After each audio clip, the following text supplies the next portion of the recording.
बिस्मिल्लाहिर्रहमानिर्रहीम, अस्सलाम वालेकुम। खेलों की खबरों पर तबसरा और तजियों से स्कोर के एक और प्रोग्राम के साथ सैयद याया हुसैनी आपकी खिदमत में हाजिर है। होम ग्राउंड पर पाकिस्तान क्रिकेट टीम का अगला इम्तिहान इंग्लैंड के खिलाफ 3 टेस्ट पर मुश्तमिल सीरीज़ है। अक्टूबर में मुनक़्क़िद होने वाली ये सीरीज़ टीम पाकिस्तान के लिए किसी सख्त इम्तिहान से कम दिखाई नहीं देती। दिसंबर 2022 में बेन स्टोक की क़यादत में इंग्लिश टीम ने होम ग्राउंड पर पाकिस्तान को बाबर आजम की क़यादत में 3-0 की शिकस्त से 2-4 किया था। बांग्लादेश के खिलाफ होम सीरीज़ में 2-0 की हज़ीमत से 2-4 होने के बाद पाकिस्तान टीम शदीद दबाव का शिकार दिखाई देती है। बिलखुसूस क़यादत के मामले में तब्दीलियों की बाज़गश्त है और ये इसलिए हो रहा है कि बाएं हाथ के टेस्ट बैट्समैन शान मसूद बतौर कप्तान मुसलसल 5 टेस्ट मैच हार चुके हैं। अलबत्ता बांग्लादेश के खिलाफ शिकस्त के बाद रावलपिंडी में कप्तानी के सवाल पर शान मसूद बड़े तहम्मुल के साथ जवाब देते दिखाई दिए। मैंने जो ये जॉब एक्सेप्ट की है वो की है कि हम कुछ चेंजेस करें। जो मेरा एक बिलीफ है, जो टीम का एक बिलीफ है, हम वो चीज़ें ट्राई करें। अगर उसमें सिक्योरिटी की बात आती है, मुझे सिक्योरिटी की बिल्कुल भी कोई टेंशन नहीं है। मेरा एक मकसद है कि अगर मैं बिलीव करता हूँ कि ये टीम इस डायरेक्शन में जा सकती है, इस तरीके से खेल सकती है, तो अगर मेरा फेलियर भी उस डायरेक्शन में पाकिस्तान को ले जाए, मैं खुश होऊंगा। तो मैं इस चीज़ से मैं इस पर होल्ड बिल्कुल नहीं रखना चाहता। जितना भी मुझे टाइम मिलेगा, मैं शुक्र अदा करके वो टाइम करूंगा और पूरी अपनी एफर्ट दूंगा जितनी दे सकता हूं। उधर इकबाल स्टेडियम फैसलाबाद में मुनक़्क़िदा चैंपियंस कप वनडे टूर्नामेंट में 5 कप्तानों में बाबर आजम और शान मसूद का बतौर खिलाड़ी खेलना भी सवालात का सबब बन रहा है। विकेट कीपर मोहम्मद रिजवान जो चैंपियंस वनडे टूर्नामेंट में वुल्फ्स की क़यादत के फ़राइज़ अंजाम दे रहे हैं, उनके हवाले से ख़बरें गर्दिश कर रही हैं कि न सिर्फ वो इंग्लैंड के ख़िलाफ़ टेस्ट सीरीज़ में क़यादत के फ़राइज़ अंजाम देंगे, बल्कि वो तीनों फॉर्मेट्स में क़यादत संभालने जा रहे हैं। अलबत्ता दूसरी तरफ ये अमर भी दिलचस्प है कि पाकिस्तान क्रिकेट बोर्ड के फ़ैसलों ने हालिया में मोहम्मद रिजवान और शाहीन शाह आफरीदी पर क़यादत के हवाले से अदम एतमाद का इज़हार किया है। शाहीन आफरीदी को T20 की क़यादत से अलहदा करना और मोहम्मद रिजवान को नायब कप्तानी के मनसब से अलहदा करना इसकी वाज़ेह मिसाल है। जबकि चैंपियंस कप वनडे टूर्नामेंट में दोनों को क़यादत देना पाकिस्तान क्रिकेट बोर्ड के मेंटोर के फ़ैसले हैं, जिनकी पाकिस्तान क्रिकेट के अहम फ़ैसलों में फ़िलहाल कोई गुंजाइश दिखाई देती नहीं है। उधर chairman Pakistan cricket board Syed Mohsin Raza Naqvi ने कौमी टीम की सिलेक्शन और क़यादत के हवाले से रेड बॉल टीम के कोच जेसन गिलेस्पी और वाइट बॉल टीम के कोच गैरी कस्टन को मुकम्मल तौर पर बाख्तियार बनाया है। ICC T20 वर्ल्ड कप में कौमी टीम की नाक़िस कारकर्दगी के बाद बाबर आजम की क़यादत पर भी सवालात उठ रहे हैं। अलबत्ता दूसरी जानिब इत्तलात यही हैं कि दोनों फॉर्मेट्स के कोच फ़िलहाल क़यादत के हवाले से किसी तजुर्बे के बजाय मुस्तकिल और तसलसल की पॉलिसी के ख्वाहिशमंद दिखाई देते हैं। ऐसी सूरत में विकेट कीपर मोहम्मद रिजवान की क़यादत के मामलात महज खबरों तक ही महदूद दिखाई दे रहे हैं। तो ये है सूरत हाल और गुफ्तगू करने के लिए हमें स्टूडियो में ज्वाइन कर रहे हैं पाकिस्तान क्रिकेट बोर्ड की सिलेक्शन कमेटी के साबिक़ सरबराह test off spinner Tauseef Ahmed और टेस्ट फास्ट बॉलर क्रिकेट के सिकंदर बख्त। पहले मैं सिकंदर आपकी तरफ आ जाता हूँ, आप किस तरह देख रहे हैं? क्योंकि एक तरफ अगर हम देखें तो अभी चैम्पियंस वनडे कप स्टार्ट हो रहा है फैसलाबाद में, फिर दूसरी तरफ हमारी तैयारी क्या है, लेकिन सबसे बड़ा सवाल ये है कि वाकई पाकिस्तान क्रिकेट में कप्तानी के हवाले से जो क्रिकेट बोर्ड फ़िलहाल तो यही दिखाई दे रहा है कि रिजवान और शाहीन उनके हवाले से कोई उनको जॉब कोई जिम्मेदारी देने के हवाले से संजीदा दिखाई नहीं देता। देखो, अभी तक जितना भी ये क्रिकेट बोर्ड चला है, उस दिन मैंने जिक्र भी किया था कि असेंबली के अंदर किसी ने खड़े होकर बोला कि ये मोहसिन नकवी साहब ने क्रिकेट की तबाही कर दी, तो मैंने कहा कि उनको तो जहेज़ में मिला तबाह हुआ क्रिकेट, मगर आज के बाद से जो कुछ होगा वो फिर मोहसिन नकवी साहब की। और मोहसिन नकवी साहब इसलिए कि बिज़ी हैं, उन्होंने क्रिकेटर्स को और कुछ लोगों को हवाले की हुई कि क्रिकेट वो कैसे चलनी है। मुझे ऐसा लगता है उनको पता ही नहीं है। वो बिल्कुल एक चीज़ शुरू करते हैं, जिसके अंडर 19 की आपको मिसाल देता हूँ कि टूर्नामेंट शुरू हुआ, एक दिन के बाद कैंसिल कर दिया गया, सारी टीमें आ गई थी, सबको वापस भेज दिया गया। क्या पहले ये सारी बातें नहीं सोची गई थी? किसी को इस बात का इल्म नहीं था? इससे अंदाज़ा हो जाता है कि वो जो लोग बैठे हैं जो कि क्रिकेट चलाना चाह रहे हैं, वो थोड़े से कंफ्यूज हैं, मेंटली तैयार नहीं हैं, या बहुत जल्दी फैसले कर रहे हैं, फिर ख़ुद कम बैक करें। मेरा तो आपके प्रोग्राम में भी मैंने बोला, मेरा असूल ये है कि जब तगड़ी टीम आए तो तगड़े लड़के खेलें। मैंने अपनी ज़िंदगी में ऐसा भी देखा है कि जब कोई अच्छी तगड़ी टीम आती है, आप गुस्से के अंदर जो ना सज़ा के तौर पे सीनियर खिलाड़ियों को बिठा देते हैं, फिर जूनियर बेचारे फेल हो जाते हैं, तो सीनियर जो है सीना तान के वापस अंदर आ जाते हैं, फिर आप फंस जाते हैं। सारे सीनियर लड़के जितने भी हैं उनको इस इंग्लैंड के ख़िलाफ़ खेलना चाहिए। मैंने तो कहा था कि आप अगर कप्तान वाकई चेंज करना चाहते हैं तो फिर आप सरफराज को बनाएं। Let him lead the side, वो करता है कप्तानी। अभी भी वो ग्राउंड के अंदर बैठा कप्तानी ही कर रहा था जब हम आखिरी टेस्ट मैच देख रहे थे। उसकी एक फितरत में है कप्तानी, तो उसको करने दें और उसको उसके साथ पूरी मैक्सिमम सीनियर एक्सपीरियंस टीम उतारें। इंग्लैंड की टीम छोटी टीम नहीं है, अच्छी तगड़ी टीम है। वो अलग बात है कि श्रीलंका में वो श्रीलंका से हार गए हैं इंग्लैंड के अंदर, मगर वो एक तगड़ी साइड है। तो हमें हर सीनियर को खिलाना चाहिए। और जो कप्तानी का आप जिक्र कर रहे हैं उसके अंदर या तो फिर आप सरफराज को 12th मैन क्यों बनाते हैं। मैं आपसे उस दिन आर्ग्यूमेंट हुई थी, हमने बहुत आर्ग्यू किया था। मेरा ये आर्ग्यूमेंट था कि यार एक आदमी का स्टेटस है, अच्छा तगड़ा स्टेटस है, आपने उसको बिठा दिया 12 मैन, फिर खिलाते भी नहीं। आप खिलाएं फिर उसको भाई। अगर आपने यही स्टेटस रखना है कि वो टीम का हिस्सा बनेगा तो फिर खिला भी देना उसको, ताकि एक फैसला हो जाए। इसलिए कि उनकी उम्र 37 साल हो गई है अब या फिर कभी नहीं। चलें, सिकंदर बख्श साहब ये कहते हैं न शान न बाबर न रिजवान, कप्तान होना चाहिए सरफराज अहमद। तौसीफ अहमद साहब, आपको क्या लगता है, ये क्या सिर्फ सोशल मीडिया के ऊपर एक राय है कि रिजवान कप्तान बनने जा रहे हैं, या आपको लगता है कि वो इस कप्तानी की दौड़ में शामिल नहीं है?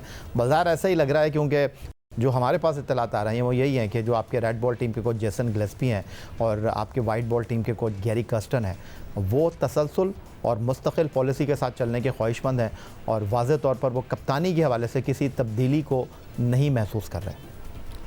देखिए ये एक तो सबसे मेन चीज़, ये कप्तानी ने बर्बाद तो थे ही हम, इस कप्तानी ने और बर्बाद कर दिया हम। पहली बार तो नहीं हुआ, जब आप खेल रहे थे, जब आप खिला रहे थे तब से है ना। तो उसकी इनसाइड जो चीज़ें हैं वो है। अब सब चीज़ों को भूल के आप अगर ठीक करना चाह रहे हो तो कैसे ठीक करोगे? उसके लिए आपको प्लेयर लाने पड़ेंगे।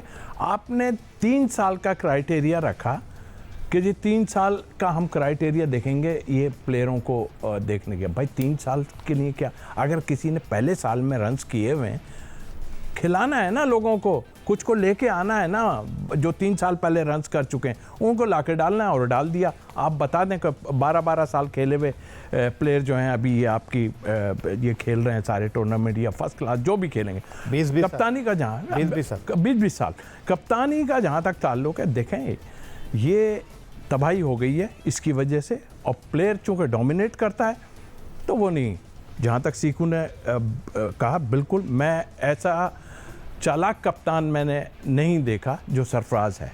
वो चालाकी यानी कि हमारी गली नेचुरल बॉर्न कह लो उसको। हाँ बिल्कुल कुदरती तौर और नज़र आती है चीज़ें। हम उसके साथ रहे। लग रहा है आप एक जगह की चाय पी कर आए दोनों, सरफराज के बारे में तौसीफ अहमद और सिकंदर बख्श दोनों जो एक सफ़े के ऊपर। मैं अभी उस पर भी आ रहा हूँ, मैं उस पर। लेकिन आया कि 2 कैसे खेलेंगे, किस तरह करेंगे? ज़बरदस्ती तो आप नहीं खिला सकते। वो कप्तानी छोड़ने को तैयार नहीं है, जाहिर है कि अभी यही बात चलेगी। शान, मैं तो अभी भी कहता हूँ यार अभी शान को चलने दो, मैं अभी कहता हूँ चलने दो। और अगर कुछ नहीं करना है तो इन सबको हटा के आप फ़ख्र को बना दो यार, बना दो उसको। टेस्ट टीम का शॉर्ट फॉर्मेट में है, टेस्ट टीम की एक चेंज करके देखो ना। टेस्ट टीम का जहाँ तक ताल्लुक है, देखें रिजवान अभी बाहर नहीं होता। आप 2 विकेट कीपर खिलाएं यार, क्या रिजवान कप्तान वो कीपिंग छोड़ देंगे? क्या वो हट जाएंगे कीपिंग से? कैसे हट जाएंगे? फिर आप बताइए किस तरह करेंगे? ज़बरदस्ती आप किसी को, दुनिया क्रिकेट में 2-2 विकेट कीपर खेलते हैं, मैंने भी देख, ज़बरदस्ती आप करके कुछ फ़ायदा नहीं। और फिर साथ रख के उसको और बेइज्जती कर रहे हैं आप उसकी। इतना कुछ किया हुआ है। श्रूट कप्तान है, मैं जानता हूँ श्रूट कप्तान है, हमने देखा और अभी भी नज़र आया हमें उसकी खून में यह है कि वो बोलना है उसने। हालांकि समटाइम बुरा लगता है, लोग कहते हैं कि नहीं है, लेकिन है। ऐसे ही कप्तान चाहिए जैसे जावेद भाई थे, जो है ना ग्राउंड में महसूस होता था। तो ये सरफराज में क्वालिटी है। पर जो सिचुएशन आ गई है ना या इस सिचुएशन में अंदर जो खेल हो रहा है ना, उसमें इतना आसान नहीं होगा। चले, अंदर के खेल के हवाले से फ़िलहाल मैं आपसे जानने की कोशिश नहीं करूंगा। एक बात जो इस वक्त ज़बान ज़द-ए-आम है वो ये है कि पाकिस्तान क्रिकेट को कप्तान नहीं, लीडर की ज़रूरत है। एक ऐसे खिलाड़ी की ज़रूरत है जिसकी तरफ ड्रेसिंग रूम में खिलाड़ी देखें कि ये हमारे लिए जनाब इस नैया को पार लगाएगा। फ़िलहाल प्रोग्राम में एक ब्रेक की तरफ बढ़ते हैं। तौसीफ अहमद और सिकंदर बख्श हमारे साथ मौजूद हैं। हमारी क्या तैयारी है इंग्लैंड के खिलाफ टेस्ट सीरीज़ के लिए, वो तो आपके सामने है कि हम खेलने जा रहे हैं टेस्ट क्रिकेट और टूर्नामेंट डोमेस्टिक में हो रहा है वनडे कप। और इंग्लैंड ने 1 महीने पहले ही पाकिस्तान के दौरे के लिए अपने कप्तान का और टीम का अनाउंसमेंट कर दिया है। उस पर गुफ्तगू एक ब्रेक के बाद।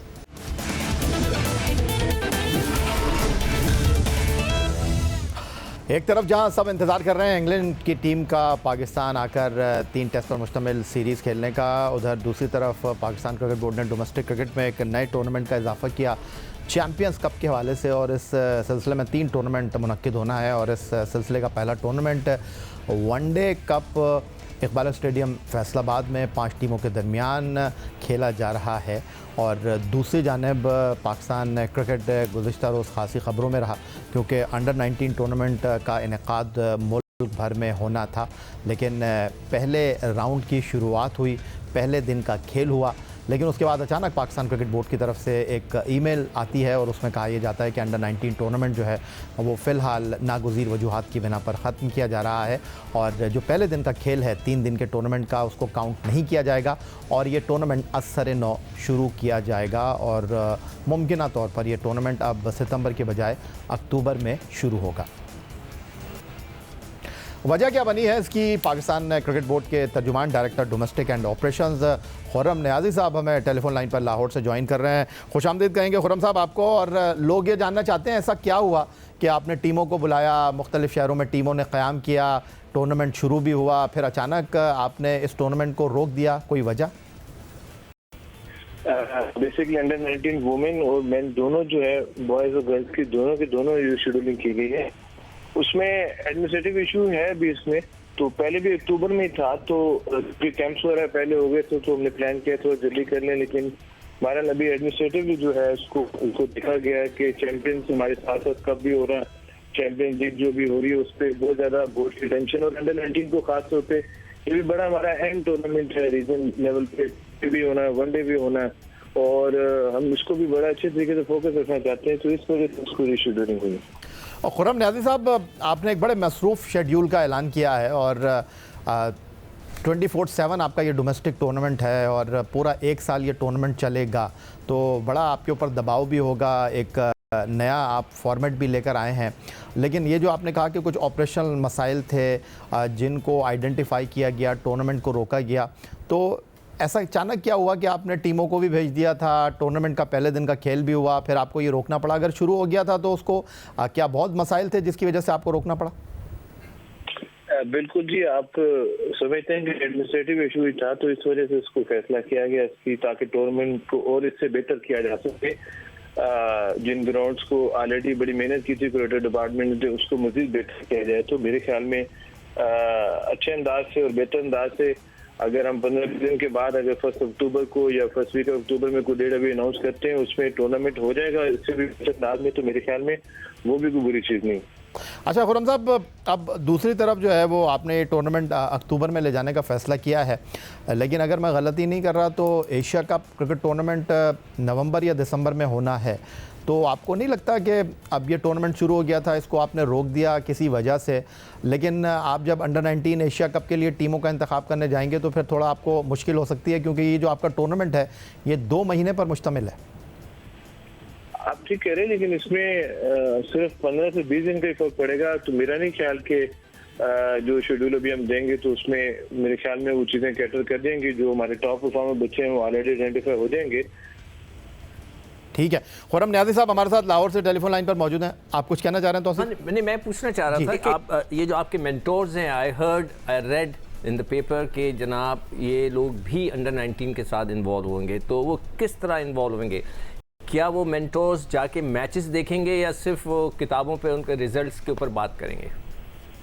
इस्कंदर भाई, इसमें असल में मेंटोर्स को पहले तो एक बड़ा ज़बरदस्त आइडिया मैं समझता हूँ कि मेंटोर्स की मदद से अब पहले 5 टीमें जो है मेंस को उसको जिस तरीके से भी टूर्नामेंट स्टार्ट हुआ है, वनडे का, फिर अभी 2020, फिर आगे 4 तो उसी वाले से अभी जैसे अंडर 19 रीजनल क्रिकेट होगी तो उसके बाद जो है चैंपियंस के प्लेटफॉर्म पे जो है खास तौर पे भी आपको पता है 18 रीजन्स की टीमें खेल रही हैं, 16 रीजन्स हैं और 2 टीमें जो हैं कराची की, 2 लाहौर की, तो इनमें से जो टॉप परफॉर्मेंस होंगे तो वो अंडर 19 के बच्चों वो एक टीम जो है मेंटोर्स को दी जाएगी, ताकि जो है जो एक टियर है रीजन का और पाकिस्तान का, और जो कॉन्सेप्ट है कि तरीके से हम क्वालिटी को इंश्योर कराएं, तो मैं समझता हूँ कि ये जो क्वांटिटी अभी मैचेस होंगे उसके बाद क्वालिटी की जो 5 टीमें बेहतरीन निकलेंगी, फिर मेंटोर्स उन पे पैरेलल एफर्ट करेंगे, जिस अपने खास वही उनका बेसिकली लेसन होगा, उधर से उनको बच्चों को अंडर 19 के ग्रूम करते हुए वो हमारा पाथवे बनेगा और इंशाल्लाह कुछ अर्से के बाद जो है वो हमारा एसेस बनेगा। तौसीफ अहमद साहब, आप कुछ पूछना क्या चाहते हैं? मैं ये पूछना चाह रहा था कि एक तो सामने नज़र आ रही है सारी चीज़ कि ऐसा फील हुआ कि सारा कुछ जल्दी जल्दी कर दिया जाए और जिसका नतीजा भी आप देख भी रहे हैं, कोई भी आप उसका एक्सक्यूज़ दे रहे हो या जो कुछ भी है, बट आई थिंक जो अभी आप बता रहे हैं जिस तरह अंडर 19 का, तो कायदे-आज़म ट्रॉफ़ी फर्स्ट क्लास जो है 13 अक्टूबर से शुरू हो रही है और उसके बाद आपके डिपार्टमेंट की 3 अक्टूबर से, तो फिर ये कहाँ जाएगी अंडर 19 या कहाँ, कौन से ग्राउंड्स होंगे, क्या होगा इसका सिलसिला? तो ये कुछ अफरा तफरी सी नहीं मच गई या इनसाइड का तो मुझे नहीं पता कि क्या इनसाइड है। टीमें आ गई यहाँ पे, इतना खर्चा, होटलिंग खर्चा, लोगों की मतलब आपका सारा कुछ इतना लाखों के हिसाब से ये 4 दिन से आई हुई टीमें जो हैं वो यहाँ पर बैठी हुई हैं, तो वो क्या फिर उसके बाद आप स्कूल क्रिकेट भी अनाउंस कर चुके हैं, तो वो स्कूल क्रिकेट कहाँ, किस जगह और क्या, मतलब ग्राउंड तो है ही नहीं स्कूल के पास, तो फिर ये एकदम मुझे लगता है ऐसा कि जल्दबाजी में, इसमें कोई बुरा मानने वाली बात नहीं है, जो चीज़ पॉइंट आउट की जाती है ना उसका जवाब देना तो डेफिनेटली जो है बनता है। जो भी लोग हैं, हमसे कोई किसी बारे में पूछेगा हम ज़रूर उसको बताएंगे। तो आई थिंक ये मुझे जितना शेड्यूल लग रहा है ये ऐसा लग रहा है कि अफरा तफरी की तरफ चला गया। ठीक है, अच्छा सर, इसमें जल्दबाजी से बिल्कुल नहीं किया गया और ऑफ कोर्स के क्रिकेट जो है हर टियर पे होनी है। जब ग्राउंड्स की बात करें, मैंने पहले सेंटर पंजाब के भी SCO 1.5 साल काम किया और हमने जो है पैरेलल ग्राउंड्स हमारे पास स्कूल क्रिकेट जो विद इन स्कूल्स में होनी चाहिए, स्कूल ग्राउंड्स में हमारे पास पंजाब का लैंडस्केप सामने है, बाकी ग्राउंड भी स्कूल डिपार्टमेंट से भी हम देखिए मैं रिस्पॉन्ड करना चाहूंगा। अगर हमने अभी अक्टूबर में अगर फर्स्ट क्लास रखी है तो फर्स्ट क्लास में हमें 9 ग्राउंड चाहिए, वो ग्राउंड हमारी ऑलरेडी हमने इस पर बड़ी जबरदस्त एफर्ट की है क्यूरेटर डिपार्टमेंट ने कि विकेटें बेहतर हो सके, ग्राउंड बेहतर हो सके। शेखुपुरा स्टेडियम जो था बड़े अच्छे से क्रिकेट नहीं हो रही थी, हमने उसको बात करने की कोशिश करें। स्टेडियम आपके सामने है, बड़े अच्छे से बात नहीं हुआ था, ये क्यूरेटर डिपार्टमेंट ने डिस्ट्रिक्ट एडमिनिस्ट्रेशन से स्टार्ट करने की कोशिश की है। गुजरांवाला स्टेडियम बड़े अच्छे से वो क्रिकेट नहीं हो रही, बड़ी मुश्किल से जो है हम वहाँ पे एफर्ट कर रहे हैं। आपकी इस्लामाबाद में खासतौर पर 4 ग्राउंड जो है वहाँ पे हम पिछले 3-4 महीने से मेहनत कर रहे हैं कि विकेट तैयार करें ताकि जो है अच्छे तरीके से अहमदाबाद स्टेडियम पहले हमारे कंट्रोल में। तो PCB ने बेसिकली अभी हमने साथ साथ अपने ग्राउंड्स को भी बेहतर करें और साथ साथ जो है हमें 9 ग्राउंड अगर फर्स्ट क्लास की चाहिए, हमने पूरी मैपिंग की हुई, हम खुली प्रिपेयर हैं, वो साथ होंगे। और बाकी स्कूल क्रिकेट की, कॉलेज क्रिकेट की, यूनिवर्सिटी की ऑफकोर्स हमने अलाइनमेंट की हुई है। वो आप देखा अक्टूबर का डेट फिक्स नहीं की क्योंकि उसमें हम IBCC के साथ हमारी जो है MOU हो चुका है, HEC के साथ MOU हो चुका है। हम विद द कोलैबोरेशन जो है ओवर पूरे पाकिस्तान में एक दिन में स्टार्ट करना चाह रहे हैं, तो उसकी बैक एंड पे मीटिंग चल रही है और जैसे ही उसका शेड्यूल गवर्नमेंट के साथ फाइनलाइज होता है और शेयर भी होगा, उसको इम्प्लीमेंट भी करेंगे।